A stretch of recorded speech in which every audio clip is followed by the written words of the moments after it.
Let's walk through an example where we use Newton's method to find the solution to a polynomial equation. We want to use Newton's method to find the root of the equation x cubed minus 2x minus 5 is equal to 0. This is just a cubic equation.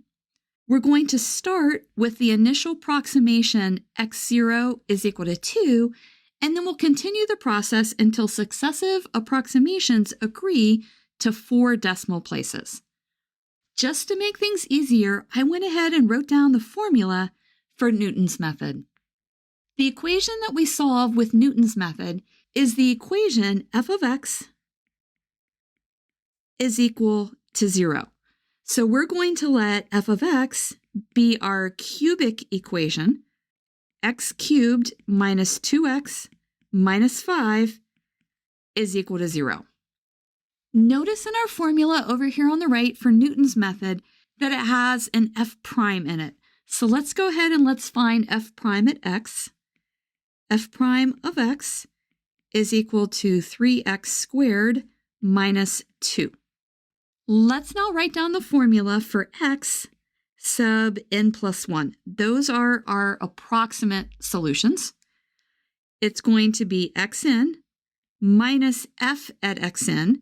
So that's xn cubed minus 2xn minus 5, all divided by our derivative, which is 3xn squared minus 2.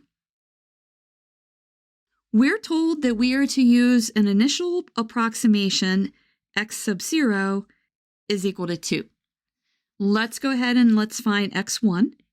x1 is equal to x0, just looking back at the formula for x sub n plus 1, minus x0 cubed minus 2x0 minus 5, all divided by 3x0 squared minus 2. Let's now substitute in that x0 is equal to 2. This gives us 2 minus 2 cubed, which is 8, minus 2 times 2 is 4, minus 5, all divided by 3 times 2 squared, which is 4, minus 2. This gives us 2 minus a negative 1, all divided by 12 minus 2, which is 10. And this is then 2 plus 1 over 10. We'll write this in decimal form as 2.1. Let's go ahead and let's highlight that, and then let's go back up and we'll highlight our first approximation as well. Now let's go ahead and find x2.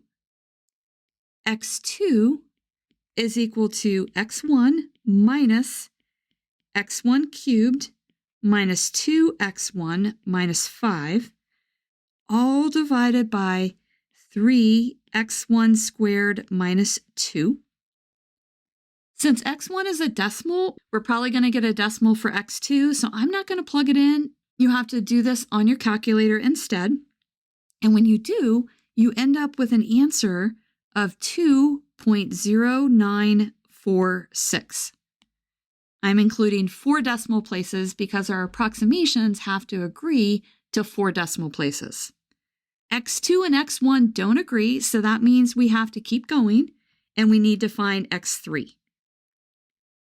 I'm not going to write down the formula. It's going to be very similar to what we've just written down.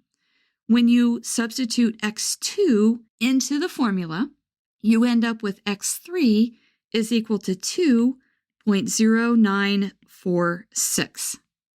Notice that x3 is the same solution as x2, so that means that it is accurate to within 4 decimal places, and we can go ahead and say that our root is approximately 2.0946, and that is accurate to within 4 decimal places.